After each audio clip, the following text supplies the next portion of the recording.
Tell us a bit about the official forecasts in terms of the banks and what they're saying will happen to the pound against the euro. Sure. Well, this parity forecast is only made by a couple of banks, UBS and HSBC. Most banks, most economists are forecasting that the pound may even strengthen by the end of 2017. So these two forecasts are perhaps a little bit of an outlier. If we're to go with those two forecasts, we see a 30% chance, something like that, by the end of 2017 that the pound will reach parity by the euro.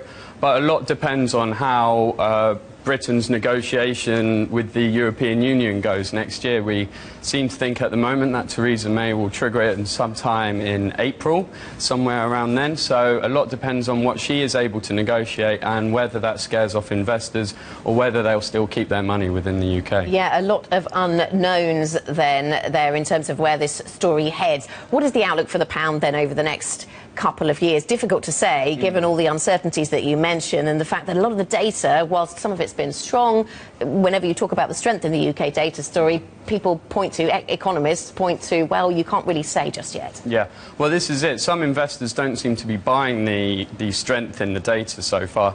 And we're seeing probably by year end that a euro will be worth around the same as it is now, according to most economists, around 86 pence per euro. And the median estimate of economists by the end of 2017 is actually the pound strengthening perhaps to 83 pence per euro.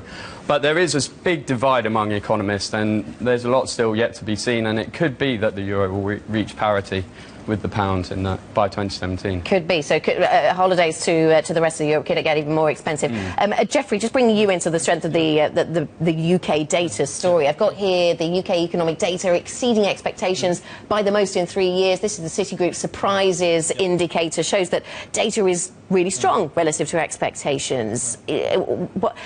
Although, at the same time, I've heard some economists describing this as that sort of cartoon character running off a cliff and the legs keep moving even though they haven't quite plummeted to the floor yet. Which argument do you buy? Well, firstly, I think there was a massive downgrade of UK data in general.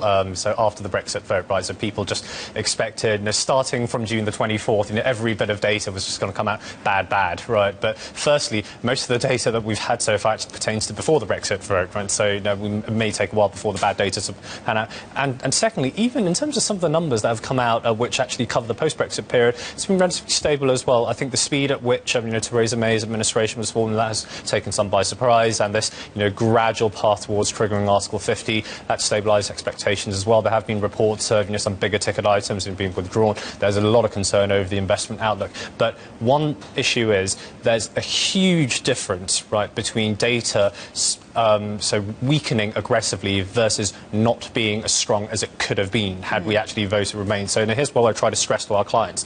So the true cost of Brexit is not how much the UK economy is going to contract or anything. It's actually how much in terms of growth that we could have had, but now we're going to lose about 2 percentage points over 2 years. What has been foregone. John, coming back to you, though, let's put this conversation about parity into context. I mean, the pound is not near parity with the euro at the moment. It would have to fall another 13%, which would be, that would be another substantial sort of Brexit-related shock, I guess, that would have to drive it down that far. Absolutely. I mean, what the economists who are forecasting parity are saying is, look at the UK's current account deficit. The UK's been running this current account deficit for a number of years now, and Brexit has damaged investor confidence. A lot of the way the current account deficit is funded is through foreign investment in the country, and now if investors are even scaling back expectations a little bit, this could throw the current account deficit under the spotlight and leave the pound to pick up the slack. So again, a bit like Jeffrey says, a lot is still to be decided, and a lot depends on what investors and companies think about the Brexit vote. So we talked about what HSBC and what UBS are talking about, this pound-euro parity. What are your expectations around the pound and the euro and just how weak the UK currency gets? Well, firstly, the UBS view that you mentioned, that's the UBS investment bank view, right? So within wealth management, we're actually a bit more sanguine.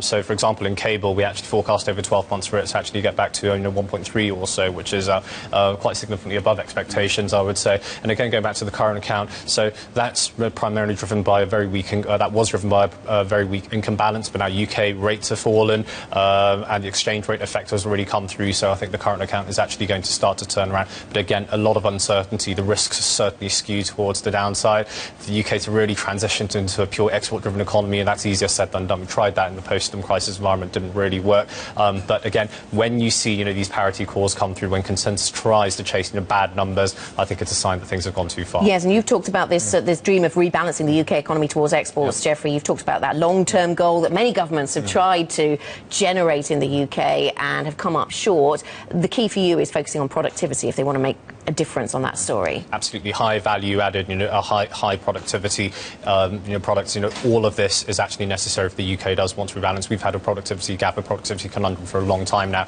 BOE's identified this. Strong investment is needed to actually start to plug those gaps. And let's see what the autumn statement delivers.